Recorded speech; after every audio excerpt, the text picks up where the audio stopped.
तो आप यहाँ जिस व्यक्ति के बारे में इंक्वायरी कर रहे हैं, जिस व्यक्ति से आप कनेक्टेड है, ये व्यक्ति एक काफी ओपन माइंडेड व्यक्ति है। इस व्यक्ति को दोस्ती करना पसंद है, इस व्यक्ति को फ्रेंडशिप्स करना पसंद है, फिर चाहे वो बॉयज की बात हो या वो गर्ल्स की बात हो। ये व्यक्ति इतना ओपन माइंडेड है कि ये ओपनली फ्रेंडशिप करता है। फ्रेंडशिप करते समय ये नहीं देखता कि बॉय है या गर्ल है, यानी जेंडर, फ्रेंडशिप करते समय जेंडर इस व्यक्ति के लिए मायने नहीं रखता है।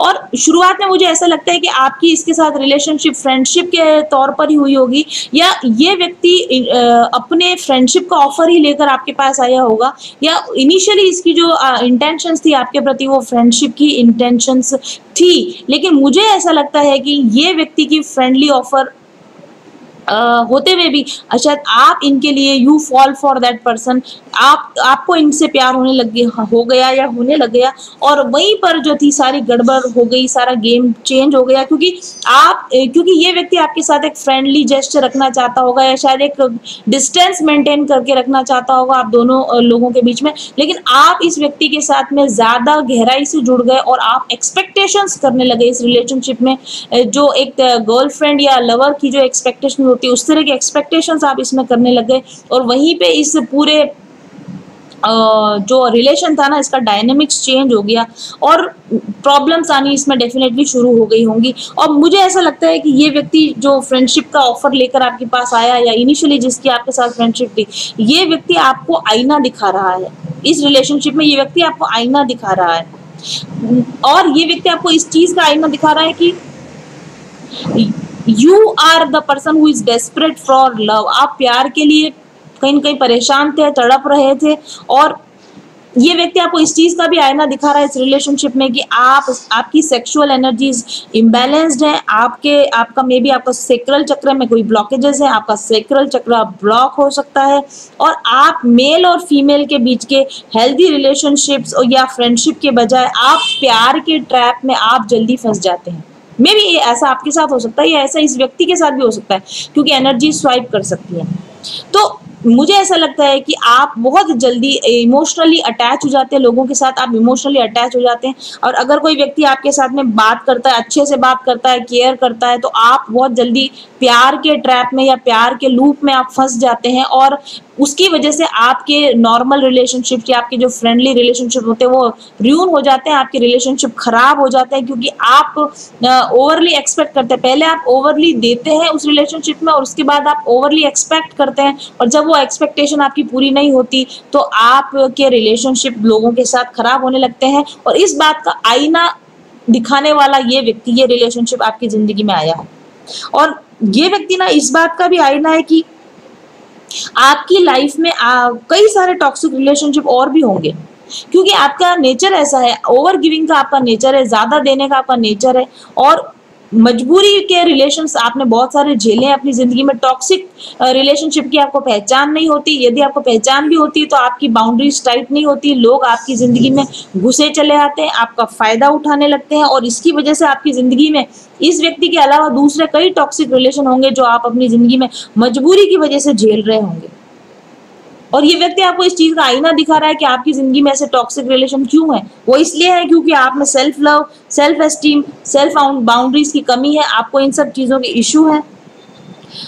बेसिकली ये इंसान ना आपको आपकी रियलिटी दिखा रहा है, आपकी वीकनेसेस दिखा रहा है, आपके ब्लॉकेजेस दिखा रहा है, ये सामने लेकर आ रहा है। एक के बाद एक आपके जो हिडन इश्यूज है ना, इस व्यक्ति की प्रेजेंस में बाहर निकल कर आ रहे हैं। और ये आपको आईना दिखाने वाला ये जो इंसान है ना, मे बी ये आपका सोलमेट हो सकता है, या ये आपका ट्विन फ्लेम हो सकता है। और मुझे ऐसा लगता है कि आपने अपनी जिंदगी में टॉक्सिक रिलेशनशिप से परेशान होकर, या अकेलेपन से परेशान होकर, या अपने अधूरेपन से परेशान होकर इस व्यक्ति की तरफ हाथ बढ़ाया होगा, यानी आप नीडीनेस की एनर्जी के साथ इस व्यक्ति की तरफ गए। हो सकता है ये व्यक्ति सिर्फ फ्रेंड बनाने के लिए, हल्का फुल्का कोई रिलेशन रखने के लिए, एक फ्रेंडली टॉक करने के लिए आपकी तरफ आया हो, लेकिन आपकी नीडीनेस, आपके अकेलेपन ने आपको उसको चेज करने के लिए, या आपको इसकी तरफ ज्यादा अट्रैक्ट होने के लिए मजबूर कर दिया। और शायद आपको ऐसा लगने लगा कि मैं जिस प्यार की तलाश में थी, भगवान ने मुझे ये बंदा भेजा है, यूनिवर्स की तरफ से मेरे को ये गिफ्ट में दिया गया बंदा, और आप पूरी तरीके से इस व्यक्ति के लिए फॉल कर गए, गिर गए, और बाद में आपको पता चला कि ये व्यक्ति उतना आपसे कनेक्टेड था ही नहीं जितना आप इससे कनेक्टेड फील कर रहे थे। और ये चीज कहीं ना कहीं आपका वुंड बन गया, ये चीज आपका दुख बन गया, इस चीज ने आपको बहुत बुरी तरह से ट्रिगर किया। तो सच बात यह है कि ये व्यक्ति आपकी जिंदगी में आपको आपकी सच्चाई दिखाने के लिए आया है, और ये आपको ये लेसन देने के लिए आया है कि प्यार अपने मतलब प्यार की तलाश आप खुद में करो, प्यार की तलाश अपने से बाहर मत करो, दूसरे लोगों से उम्मीदें मत रखो। अगर आपको प्यार की तलाश है, सुकून की तलाश है, शांति की तलाश है, पीस कार्ड भी आया हमारे पास, तो शांति की अगर आपको तलाश है तो आप वो शांति की तलाश अपने खुद में करो। बाहरी लोगों के साथ संबंध आपके तभी अच्छे बन सकते हैं अगर आपके खुद के साथ संबंध पीसफुल होंगे। अगर आप खुद के अंदर ही शांति महसूस नहीं करते, आप अपने अकेलेपन अलोननेस में शांति महसूस नहीं करते, तो दूसरे किसी रिलेशनशिप में आपको वो शांति वो सुकून कभी भी महसूस नहीं होगा। और आप कभी भी अपने आप को प्रायोरिटी नहीं देते रहे, आप हमेशा दूसरे लोगों को प्रायोरिटी पर रखते रहे, दूसरे लोगों को ज्यादा इंपॉर्टेंस देते रहे। ये व्यक्ति आपको ये सिखाने के लिए आया है कि आपको खुद को प्रायोरिटी पर रखना है, अपने आप को चुनना है। Choose yourself always, first choose yourself then anybody else. अपने आप को सबसे पहले चूज कीजिए, इससे पहले कि आप किसी दूसरे व्यक्ति को चूज करें। अपनी शांति को सबसे पहले अपने अंदर तलाश कीजिए, इससे पहले कि दूसरे रिलेशनशिप में आप शांति और खुशी की तलाश करें। ओके, तो ये व्यक्ति बेसिकली, इस पर मैं इस कार्ड के पीछे भी कुछ लिखा हुआ आपको दिखाना चाहती हूँ। Get your priorities straight, when you know what's important saying no gets much easier. तो आप ना लोगों को ना नहीं कह सकते होगे, आप एम्पैथिक नेचर के होगे और लोग आपका फायदा उठा लेते हैं और आप लोगों को अपना फायदा उठाने देते हैं। तो ये व्यक्ति आपको बताने आया है कि अपनी प्रायोरिटीज वापस से सेट कर लीजिए।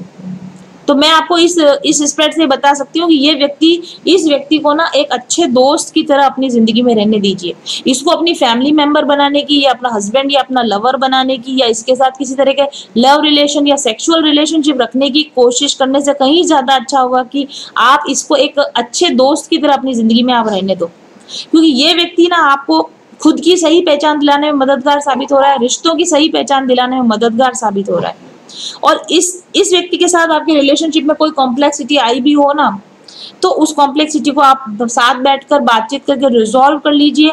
इस व्यक्ति को पूरी तरह से कट आउट करके बाहर निकालने से बेटर होगा कि आप इसके साथ एक फ्रेंडली रिलेशनशिप में इसको अपनी जिंदगी में बनाए रखें। इसकी फ्रेंडली प्रेजेंस आपके मेंटल पीस के लिए अच्छी है, आपके सोल डेवलपमेंट के लिए अच्छी है। और मुझे ऐसा लगता है कि आपको थोड़ा डिवाइन टाइमिंग का भी वेट करना चाहिए। ऐसा भी पॉसिबल होता है कि कई बार जब रिलेशनशिप में हम जल्दी किसी व्यक्ति के लिए आगे बढ़ जाते हैं और वो दूसरा व्यक्ति हमसे आगे हमारे बराबर स्पीड में आगे नहीं बढ़ पाता, तो आप दोनों के टाइमिंग में भी डिफरेंस है, आप दोनों के डिवाइन टाइमिंग में डिफरेंस हो सकता है। आप पहले फॉल कर गए उनके लिए और वो आपके लिए वो फीलिंग्स अभी तक नहीं लेकर आए हैं। तो इस रिलेशनशिप को मौका दीजिए, इस रिलेशनशिप को टाइम दीजिए। सरेंडर टू डिवाइन टाइमिंग का मतलब है कि इस रिश्ते को एक फ्रेंडली लेवल पर ले जाकर डेवलप करने की कोशिश कीजिए। हो सकता है कि आने वाले समय में इस रिश्ते में और अच्छा कुछ डेवलपमेंट हो पाए। और अगर यहाँ पर लिखा है the past is now behind you, release it and embrace new possibilities, a new path is now available to you, follow it in faith.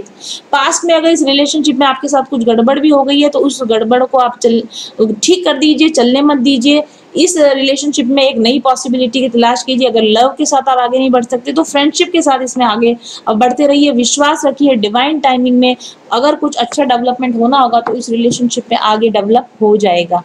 अगर आप अपनी जिंदगी में समस्याओं से ग्रसित हैं और आपको लगता है कि आपको एक प्रॉपर टैरो गाइडेंस या स्पिरिचुअल हीलिंग की जरूरत है, तो आप मुझसे एक पर्सनल सेशन ले सकते हैं। साथ ही आप मेरे बनाए हुए स्पिरिचुअल हीलिंग कोर्स का उपयोग करके भी अपने माइंड, बॉडी और सोल को अलाइन कर सकते हैं। व्हाट्सएप कीजिए मुझे 7424830300 पर आज ही। सबसे बड़ा जो चेंज शुरू हुआ वो तब हुआ जब मैं उनके चैनल से जुड़ी, और चैनल से जुड़ते जुड़ते मैंने उनसे एक पर्सनल रीडिंग भी ली। आज मैं काफ़ी अच्छी सक्सेसफुल न्यूट्रिशनिस्ट हूँ और बहुत सारे थायराइड पेशेंट का ट्रीटमेंट कर रही हूँ। ये सिर्फ पॉसिबल हुआ क्योंकि जब मैंने उनसे पर्सनल रीडिंग ली तब उन्होंने मुझे बताया कि आप पर्सनल कंसल्टेशन दीजिए, जबकि वो मुझे इतना नहीं जानती थी, लेकिन उन्होंने बोला कि ये आपके कार्ड्स आए हैं और आप पर्सनल कंसल्टेशन दीजिए, ये आपकी डेस्टिनी है, यही आपका सोल पर्पस है, यही आपका एक लाइफ का जो मिशन है वो है। मुझे नहीं यकीन था, लेकिन जब उन्होंने जैसे जैसे उन्होंने कहा मैंने हिम्मत करके जो है पर्सनल कंसल्टेशन देना शुरू किया। और अभी जिस सफलता की मैं ऊंचाई पर हूँ वो उसके लिए मैं पूरा का पूरा श्रेय देती हूँ अपने गुरु को, मास्टर्स को और मैम को। कठिन राह पर हम बनेंगे एक दूजे का सहारा, उजाले की ओर ले चले, उजाले की ओर ले चले, उजाले की ओर ले चले।